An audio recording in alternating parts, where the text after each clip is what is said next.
And Lao Tzu just tried to explain to people that what you are seeing in the tree is not actual reality. Because the purpose with which the tree was made, it is already fulfilling its purpose. Why did God make the tree? It was not to make our beds and our chairs. It was put there to provide us shade and to provide us fruit. And each tree in this world fulfills its purpose without asking for anything in return. That is the purpose of life. But when you put this ego within the human being, what happens? We forget the purpose and we only remember what we want in exchange. And this is the cause that takes us very far away from our struggle, from our original purpose. So one has to understand the purpose of ego also. Ego itself is not good or bad. It's how you use your ego in your life, which will in turn make good things or bad things happen to you. Now someone, like I said in the beginning, that if ego is so bad, why did God put ego in the first place? So it has to do with how we begin to understand this world. When we are all born into this world, aren't we born all helpless? I mean, if I want something, I can't even speak. I cannot even express myself. And it is by the love and nurture of this world that I am capable of understanding this world. It is through the mother's love I begin to understand the world. It is through the father's love I begin to understand the world. And slowly, the parents' struggle is what makes me. Slowly, they'll teach me how to talk, how to express myself. But till I do not know how to do that, I am a very vulnerable human being. And that is why the ego is instilled in us. How? If you take a seed and you feel it, you touch it, isn't the seed's exterior very hard? Now, if you plant the seed, why has God given a seed such a hard exterior? You will say for its protection. Because each seed knows that there is a certain time when it has to grow. Meaning, if it's too hot outside and the seed sprouts, then what will happen? Too much of sun will not let the plant grow, will not let the seed reach its potential. If it's too cold, then also the seed cannot reach its potential. So when the right time comes, when spring comes, when the weather is absolutely right, and the seed realizes that this is the time when I must grow. But the seed knows that if I must grow, what I have to do first is to detach from that exterior that God has given me and let it go. And the moment the sapling lets go of the hard exterior, you see the potential of life within the tree. The tree starts growing, and over time the tree will reach its potential. In the same way, our sages try to explain that we are instilled in ego. Why? Because when we are very vulnerable, how would we know what is right and what is wrong for us in this world? How do we learn to make our value systems? How do we learn to make differences between good and right? What is humane? What is not? So there is a time when the ego will teach us how to step out into the world. And that is a very important lesson. But then when a person reaches a certain maturity, when a person reaches a certain control of his senses, when a person reaches, that he has a realized mind and he understands the potential that lies within him, then in order to grow further and reach his divine potential, the individual also has to shed what? That thing that protected it. Meaning that we have to learn to mature, to detach from our ego. Now what happens is that usually this is the most difficult thing to do. Why? Because ever since we are growing, it is very easy to be attached to your ego. We are all habitual beings. We make our habits, and those habits are very difficult to change with time. But our sages said that reaching a certain maturity is understanding your spirituality. Now how is that possible? Because I might be 60 years old, I might be a professor, I might be a teacher, I might be a mentor to a lot of people. But I can still be a very immature person. I can be still a very childish person. So age does not signify maturity. Learning a lot of things about the world does not signify maturity. I'm talking about spiritual maturity. Then how do we know a person is evolving spiritually? So I'll give you a very small example. When we all were very small, we all had a favorite toy that meant the world to us. For all the girls sitting here, it might be a doll. For all the boys, it might be a car or an action figure. Now that toy meant the world to us. Every time we would sleep, the toy had to be next to us in order for us to sleep. We would get up if we wanted to eat, the toy had to be in our hand. If we were too naughty and our parents wanted to punish us, what would they do? They would take the toy and lock it up somewhere. And until we behaved and until we realized what mistake we made, the toy would not be given back to us. So just to get the toy back, we would, put up a pretense of being very nice boys and girls. And you would try to trick our parents into getting the toy back. I mean, we all did that. Because that is all about human experiences. But what happened? We gave the value to the toy to control our life. We gave it importance. We gave it a value that we believed in ourselves. If the toy is with us, we are the most happiest child in the world. And if the toy is not with us, then we are the most unhappy child in this world. But now I ask you, where is that precious toy of yours? So someone would say, this is not our age to play with toys anymore. What will the world say? Meaning, as life moved on, the value that you gave to the toy diminished. Because you realize that as I'm growing, this thing that I'm playing with all the time does not suit me anymore. And slowly, as your value system changed, you started giving value to other things. You slowly started forgetting about that toy. Now that toy is locked up in some attic, in some box, and we do not even know where it is. Like it will take us a great search to even find it. So now what has happened is that one thing that you were so attached to does not hold any significance because you do not give it value.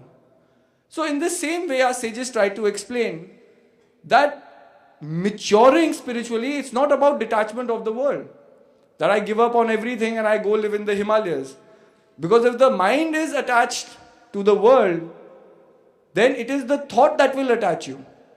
If I go to the Himalayas, sit in a mountain, and I was a person who was an avid lover of cars or motorbikes, then living in the Himalayas, what will I be thinking on? What I be contemplating on? I would be thinking, oh, this new car had to come out. Has it come out? This new motorcycle had to come out. Has it come out?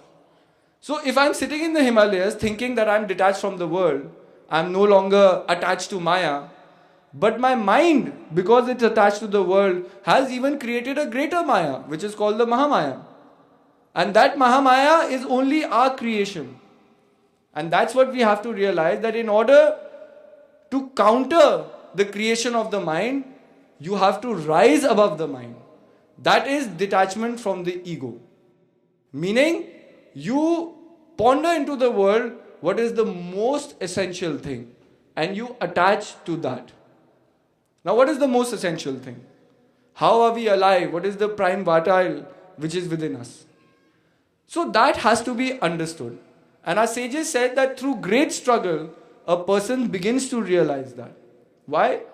Because life is the greatest teacher. Like if we were in school and we didn't want to learn anything, slowly the teacher would get strict with us. First the teacher will try to explain with a lot of love, lot of attention. And when the teacher realizes that this person is not willing to learn, then the teacher might raise his voice. Then the teacher might scold us. Then my teacher would use different means to try to scare me into learning. But this only happens when I pose a great resistance to learning. So slowly, in the same way, when I live a life where I'm not attached to learning about myself, then slowly life poses greater and greater challenges. Why? Because life will force you to contemplate on your life. Life will force you to contemplate on your learning. And eventually, you will begin to internalize your search. And when you internalize your search, you will realize what is our true purpose. What is the essence that creates us? So the struggle is that each individual must begin to realize that it is not the circumstances externally that control us. Because it's very easy to play the blame game. Why cannot I grow spiritually? Because God does not love me. Or because the blessing is not present. But if you just look around you and for a moment just wait and ponder on how great this life is, how complex this life is, you begin to realize that this life, this creation only complements human life. Why is it that out of millions and millions of beings that are present on this earth, we can think? You take a cow or any animal, they are bound by their natural karma, by their natural action. A cow can give you milk, but it cannot create a rice pudding for you. It cannot. But you look at the human mind, we will take milk, we will take rice, we will combine the two with sugar, and we can create something new and give it to the world. So you look in all the aspects of creation, why has this world, this creative force existed? It is because we have to realize our purpose in life. And all these things that have happened is to complement that. Now what happens is, if God has created this world to complement it, and we are moving in the other direction, then suffering automatically increases. Now what is suffering? Our sages also explain that in different ways. Now suffering itself is so vast, if you begin to contemplate, that what is the cause and effect of suffering, sometimes we can get lost. Because what can be displeasing to you could be pleasing to another person. A sight or a story can be displeasing to another person, but that same sight or that same story could hold a deeper meaning to someone else. So how do you gauge suffering? For an example, there was this couple, they were about to get married. So the would-be wife looks at her fiancés and says that, "Oh my love, when we get married, I will take care of all your worries, all your problems. Do not worry about it. I'll be there to share them and take the burden with them." So the would-be husband is sitting down and he contemplates what his fiancée is saying. And suddenly he says to his fiancée that, "My dear, you know what you say is very sweet, but I do not have any problems in my life. I'm carefree, there's no worries, there's no troubles, there's no struggle. So what are you talking about that, you will be there standing next to me taking care of all my problems?" So the would-be wife looks at the husband and smiles. He's like, "Right now, you have no worries, no problems, but the story will change after we get married. So what we do not have today, we might have tomorrow. We might think, oh, I am not suffering today, but I might suffer tomorrow." So how the mind attaches itself, that is the cause of suffering. The movement of the mind, our sages said, is the cause of the suffering. Suffering is not real, just like our fears are not real. But our fears do govern our life. I have a job today. What is my fear? That I will lose my job tomorrow. But tomorrow hasn't come. Has it? No. So the thing is that the movement of the mind, that I'm thinking, I'm contemplating that tomorrow this might happen, tomorrow that, it is just my mind imagining things. But the fear in it is so overpowering that I begin to believe in my fear. That tomorrow will come and I will lose my job. What does it do to our present today? It makes us totally unaware of what I have to do today in order to preserve tomorrow. And then what happens? If I'm not doing the right thing today, if I'm not walking the right path today, tomorrow I cannot reach the right destination also. So it is very important to understand how the ego affects the mind, how the ego is the cause of the movement. And once ego is witnessed, only by the power of contemplation and witnessing it, you can detach from ego. How?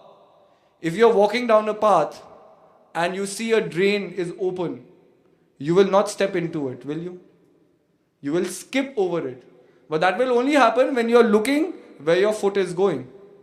If I'm talking on the cell phone and if I'm looking in the sky, or if I'm looking somewhere else, what will happen? I will fall into the drain. And when I will get hurt, I will say, oh, I did not see the drain. That's why this accident happened to me. So our sages said that learn from your life, be a witness to your life, and by being a witness, you will come to great realization.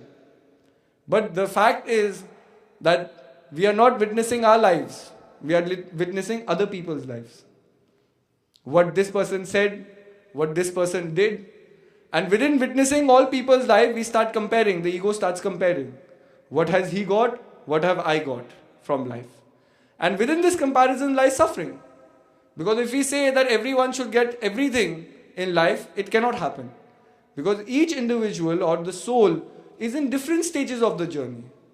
For someone, he's in the last leg, and with a little bit of effort, he'll break away from the cycle of life and death. So what he sees and what he views the world as, or what he values the world as, will be completely different for a soul which is just beginning to start his journey into this world. And when he's beginning to start with the journey, obviously he'll be burdened with more attachments, more questions, more worries. So what that person is experiencing in the world will automatically differ from the person who's about to detach himself from the world. But what happens is that the mind comes in, the ego comes in, and the ego generates a particular thought. And within the thought, we get lost. So it is very important when our sages said that reach the state of no mind. Now what is the state of no mind? Now when we are born with a mind, and the mind enables us to think, and we are all beings that do all our actions on the basis of contemplation of thought. I mean, you wanted to come here, there was a thought within you that I must go to the program, and you made time and you made the effort and you are here. If the thought didn't come that I must go, then I will not be here. I mean, there are enough distractions in America to distract me and make me do other things. I can spend my time doing 100 other things. But a thought which is focused on, which is meditated on, makes us perform a particular action. So in order to do the right action, the right frame of mind must exist. Which our sages says is no mind. Now what is the meaning of no mind? No mind means that when we understand that the thought stems out of ego, do not give it any attention. Let it pass. And when you let it pass, obviously, just like a person chattering, like if you're sitting on a flight and two people are talking behind you and they're not speaking any sense. For a moment, you will be very curious as to what they're talking about. You will give them attention. But when you realize they're not making any sense, slowly, you will not pay them any attention. Even if they are talking very loudly. And once you stop giving them attention, you will realizing that their nonsense is not affecting you. But what happens is that when I am too curious and I want to know and I want to say something, then the nonsense they are speaking will have an effect on me. Either I will try